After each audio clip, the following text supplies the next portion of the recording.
Should you invest in SEO for your e-commerce store? When it comes to your digital marketing stack, most brands flock to paid ads and neglect SEO and organic traffic. As a result, they get stuck in the cycle of perpetually paying more for expensive ads and praying for a 4 to 5x ROI, which, by the way, doesn't happen all that often. So in this video, I want to discuss whether you should start investing in SEO and if it makes sense for your business. What are the long-term benefits of SEO compared to paid advertising? Don't get me wrong. Paid ads are a necessary part of any e-commerce growth strategy, and I encourage every single brand to invest in paid social and paid search. You can set up campaigns and start driving traffic and sales to your Shopify store in a matter of minutes. It's a cheat code to success, especially with skilled media buyers and content creators. In most cases, e-commerce can scale to $100,000 a month or more with paid search, paid social, and basic email flows set up. The problem with paid advertising is this: the only way for you to increase your revenue and grow your business is by either 1, increasing your campaign's effectiveness, better conversion rate, better headlines, stronger creative, things like that, or spending more money. There's a finite limit on how good your conversion rate can be, and your headlines and creative are only as good as the teams that script them. So there's a theoretical limit on those too. Most of the time, the key to making more with paid advertising is simply spending more money. Meta, TikTok, Pinterest, and Google are businesses just like yours, and their sole interest is making more money, also just like you. So how do they do this? By increasing advertising costs. It happens every single year. So if you spend an average of $25,000 a month on advertising in 2023, the odds are you'll have to spend even more on paid ads in 2024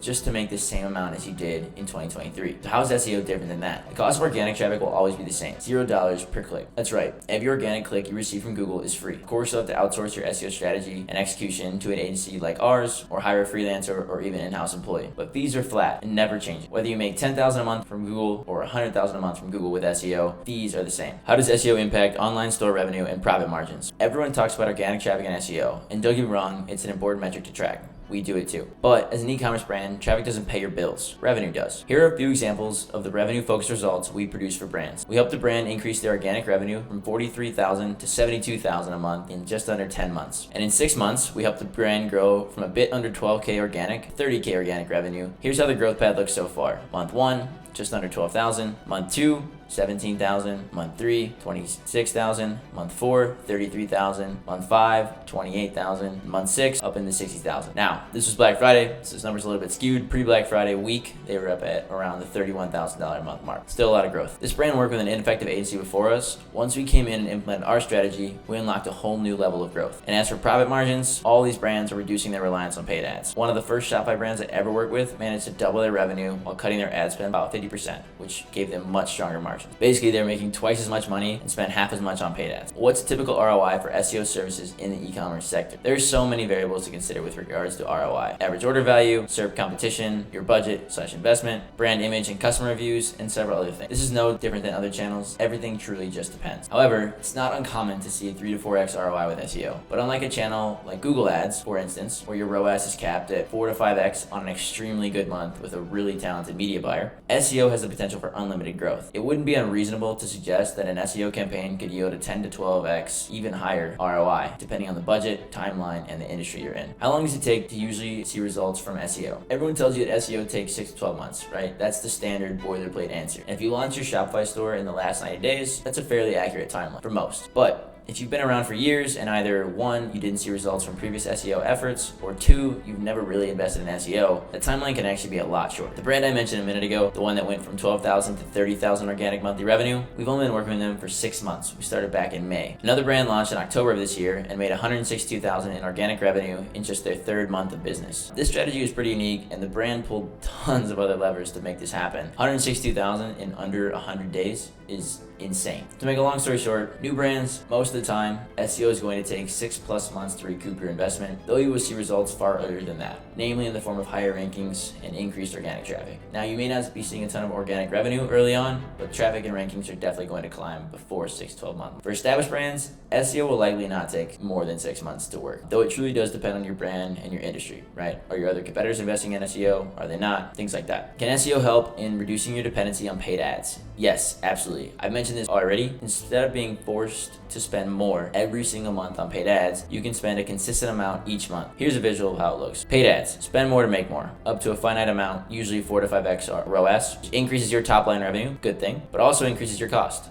Not so great. SEO. You spend the same amount of money every single month to increase your top line revenue, Good, while keeping your costs exactly the same. Also good. This means stronger margins for you. How does SEO cater to my specific industry within e-commerce? There are different tactics for all kinds of business types, local, SaaS, and even within e-commerce itself. In the e-commerce realm, there are different tactics that work for different industries. For example, what works in the fashion industry may not work in the health and fitness industry. That's why we build custom strategies for each brand that we work with, rather than deploying cookie cutter strategies that only work for half of the brands. I spend hours personally building the strategies myself, researching competitors and relevant SERPs to figure out what's going to work for them. What kind of SEO strategies are most effective for e-commerce? Like I said, every strategy is bespoke and unique to brand, but there are a handful of principles that we leverage across every single one. First, correcting basic technical issues that may be holding your site back. Think things like indexing, broken links, Shopify's canonical issue, money page optimization, specifically the collection pages, building topical authority around individual collections with blog content, strategic internal linking, and a handful of backlink methods. Reactive and proactive PR, guest posting, niche edits, Web 2.0, tiered links, and even press syndication. What are the KPIs that measure SEO success? There are dozens, maybe even hundreds of KPIs that you can track in SEO. And again, same ones that matter in e-commerce won't matter for SaaS or B2B or even local SEO. At our agency, we track the following organic search metrics: revenue, individual keyword rankings, conversion rate, new users, number of sessions, clicks, and impressions. Sure, there are other things like on-page, time on page, and bounce rate. And if we suspect there's an issue with them, we'll obviously dig deeper and find out. But when it comes to e-commerce, we're primarily focused on one metric: organic search revenue. Brands aren't making more money, then the rest of the metrics don't really matter. How does SEO integrate with other digital marketing efforts? As an agency, we're primarily interested in the directly attributable revenue and traffic from SEO. But SEO, like your other channels, doesn't exist in a silo. It can affect and be affected by every other channel in your entire digital marketing strategy. Here's a couple examples. Spending more money on paid ads, whether it's Google or Meta or Pinterest or some other channel, will result in more people searching for your brand name or product name on Google. Over time, Google will begin to trust your website more because people are searching directly for it. They are opening Google and typing in your brand name or your product name. Over time, this is going to make it easier to rank for keywords and increase your organic revenue faster than some of your competitors. Second thing, all of our strategies involve blog content, and the primary purpose behind this is to build topical authority for your money pages so that they can rank higher and you can increase your organic search revenue. However, many of our brands also leverage retargeting ads with Google.